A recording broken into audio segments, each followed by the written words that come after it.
A huge welcome to my brand new 5th graders. I'm so excited to have you all in our virtual classroom, and I hope that I get to see you all very soon. But in the meantime, I'm even more excited to jump into our first novel of the year. This should have been in your school supply bag, but if not, no worries, we're going to follow along here. You'll still be able to answer the questions by listening closely. Now, our first book is My Teacher is an Alien. This is our first grade level text that we're going to be reading all together. You will be a proficient 5th grade reader when you can read and understand texts like this all by yourself. Now, for some of you, this book is going to be really easy, and for some of you, this book is going to be hard, because half of reading is our background knowledge, and we all bring different things to new books. But wherever you are, that's okay, because by the end of the year, we are all going to have had the opportunity to learn new things and grow our brains. For our time together, you are going to need to have your Google Classroom ready. You're also going to need your copy of My Teacher is an Alien and some listening ears and some critical brains ready to answer some hard questions. Already, I want us, before we even start reading, to take a quick book tour of the front and the back of the book. What are some things that you already notice, or some predictions, things you think might happen about this book? Now we're going to go ahead and open up to chapter 1. See, this is by Bruce Covell on our title page.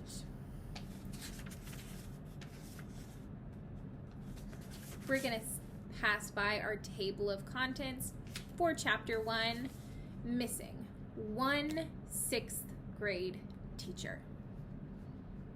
Gotta get my reading voice back on.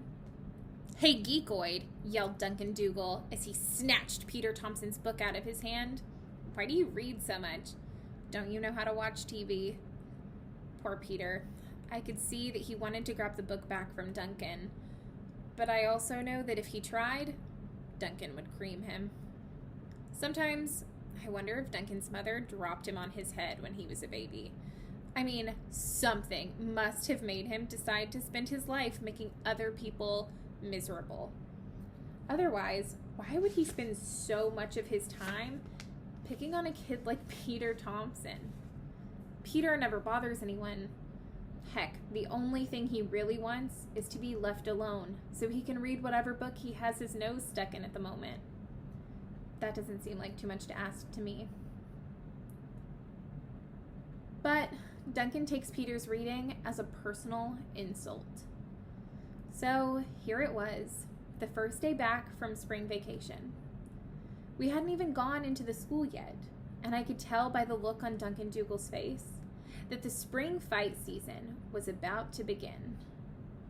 I clutched my piccolo case to my chest and watched as Peter's pale face began to turn red. Peter blushed at almost anything. He was tall and thin and wore thick glasses.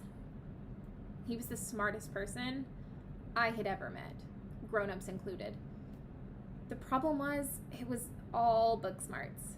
Peter had absolutely no idea how to deal with a creep like Duncan. Actually, neither did I. If I did, I would have stopped him. But the one time I had tried to come between Duncan and Peter, I ended up with a black eye myself. Duncan claimed it was an accident, of course. "Susan just jumped right in front of my fist," he said, as if I was the one who had done something wrong. To tell you the truth, I think Duncan punched me on purpose. Most guys wouldn't hit a girl, but Duncan doesn't mind. It was his way of warning me to keep my nose out of his business. As I watched Duncan squinting down at Peter, it occurred to me that 6th grade can be a dangerous place if you don't watch out. Stacy Benoit was standing a few feet away from Peter, pressed against the school wall and looking nervous. Stacy is an incredibly good kid who never gets in trouble, ever. She hates fights even more than I do. She'd just started edging her way toward me when Duncan ran his foot through a puddle and splashed dirty water all over Peter's jeans. Cut it out, Duncan, said Peter. Cut it out, Duncan, mimicked Duncan in a whiny, sing-song voice.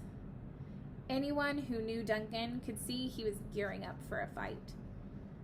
But it wasn't necessarily going to be with Peter, since Peter usually just took whatever Duncan dished out. I figured Duncan was using him as a warm-up. So I was a little surprised when he tossed Peter's book into the puddle. Even Duncan should have known that was something you just don't do to Peter. Oops, he said maliciously. I dropped it. I heard Stacy gasp as Peter launched himself off the wall and bashed his head into Duncan's stomach. Within seconds, the two of them were rolling on the ground. I hate it when this happens, said Stacy as the boys surrounded Peter and Duncan in a shouting, cheering circle.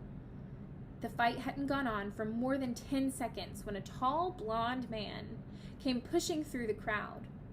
Without saying anything, he grabbed the two fighters and hauled them to their feet. Wow, I thought, when I saw him lift the two of them right off the ground. That guy is really strong. Stop, he said. Then he gave each of them a shake and set them back down on their feet. Peter started it, said Duncan. He's such a creep, he probably didn't even know he was lying.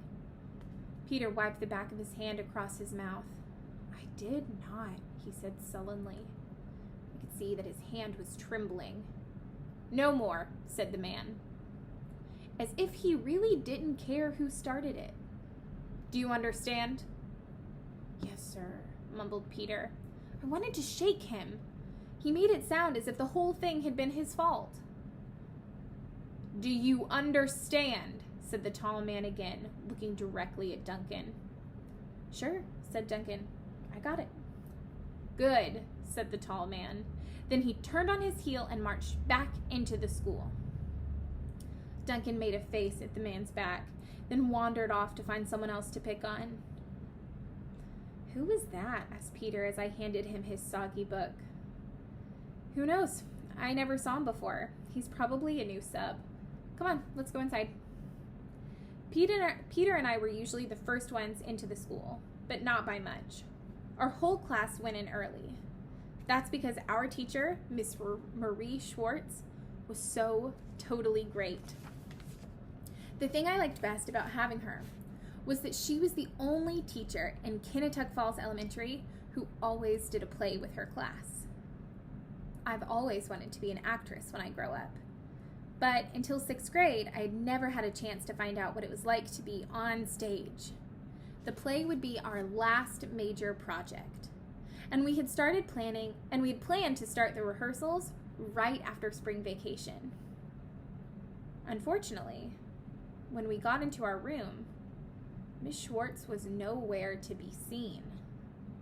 The tall, blonde man was standing behind her desk, talking to a short, red-faced man who had almost no hair, our school principal, Dr. Blakeman.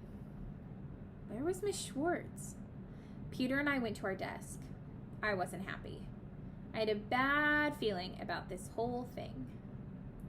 The sub is handsome, whispered Stacy, who had come in behind us. I suppose so, I said grudgingly. Where do you suppose Miss Schwartz is? Stacy shrugged. Maybe she's sick, or maybe her plane didn't make it back on time. That happened to my 3rd grade teacher once. I nodded. That was okay. It was disappointing to come back to someone else besides Miss Schwartz, but I could cope with it for a day or two. The other kids came into the room. Because Dr. Bleakman was there, everyone was super quiet. The bell rang and we took our places. Good morning, class, said Dr. Bleakman. I want to introduce you to Mr. John Smith. Mr. Smith will be your teacher for the rest of the year. The rest of the year? I couldn't believe in my ears. What happened to Miss Schwartz? Without intending to, I asked the question out loud.